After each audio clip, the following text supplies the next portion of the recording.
সবথেকে বেশি ভয় তো তখন লাগলো যখন ওরা বলল এই মন্দিরটা দেখার ভাগ্য নাকি সবার থাকে না, কিন্তু যারা দেখে তারা আবার বাড়ি ফিরে যেতে পারে না। এটা শোনার পর তো মাথার ওপর আকাশ ভেঙে পড়েছিল আমাদের সবার। Hey guys, it's me, your happy girl Koel, a girl with a big dream. So let's start a new vlog. আমার দুটো যমজ বন্ধু আছে যাদের নাম হচ্ছে রাম আর লক্ষণ, যাদের সাথে আমার স্কুলে আলাপ হয়। ওদের গ্রামের বাড়ি হচ্ছে সুন্দরবন। ওরা সুন্দরবনেই থাকতো। ক্লাস 9-এ ওরা এখানে চলে আসে, মানে কলকাতায় চলে আসে। তখন থেকে ওদের সাথে আমার বন্ধুত্ব, কিন্তু এখন আমাদের স্কুল লাইফ শেষ।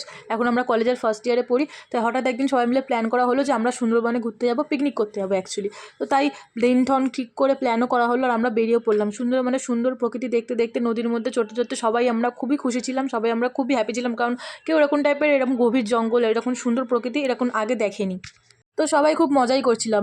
কিন্তু হঠাৎ করেই যিনি নৌকা চালাচ্ছিল, তো তিনি বললো যে আমাদের একটা মন্দির দেখতে নিয়ে যাবে, যেটা হচ্ছে মা বনবিবির মন্দির, যেটা হচ্ছে গিয়ে হিন্দু মুসলিম দুই ধর্মই উভয় দেবীকে পুজো করে। এই ব্যাপারটা শুনে আমরা সবাই এক্সাইটেড হয়ে গেছিলাম, বাট আমরা যে মন্দিরে যাব। কিন্তু যখন মন্দিরের রাস্তায় আমরা আসলাম, তোমরা দেখতেই পাচ্ছ কত সামনে সামনে এই জঙ্গলের কত সামনে সামনে আমরা চলে এসেছি। আর এখানে এসে একদম জল একদম কমে গেছে, মানে নৌকা একদমই যাচ্ছে না।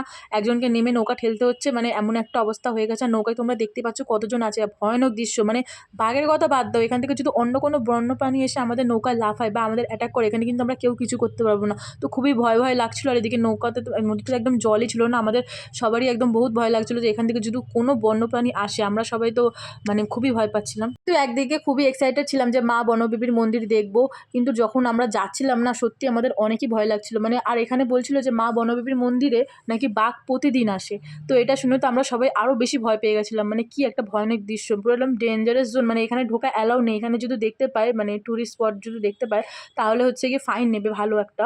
কিন্তু আমাদেরকে কেউ দেখতে পায়নি। আর ওই সামনেটাই ছিল মা বনবিবির মন্দির, কিন্তু এর আগে নৌকা যাচ্ছিল না। তারপরে ফাইনালি অনেক কষ্ট করে আমরা নৌকা দেখতে পেলাম। এবার তোমরা ভাবতেই পারো যে মন্দির দেখলাম, এরম গেলাম না কেন। এখানে যাওয়ার সাহস কারণ নেই, কারণ এর আশেপাশে বাঘ ঘোরে 100% শিওর।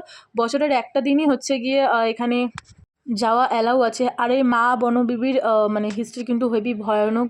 মানে আই হোপ তোমরা অনেকেই জানো, না জানলে একটু ইউটিউবে সার্চ করে নিও, অনেক ভিডিও পেয়ে যাবে। আর এখানে মানে কাঁকড়া বাকড়া সবই ছিল। আমরা যে দর্শনটা করতে পারবো আমি তো কোনোদিনও ভাবিনি, আর করে ঠিকঠাক বাড়িও চলে এসেছি আমরা।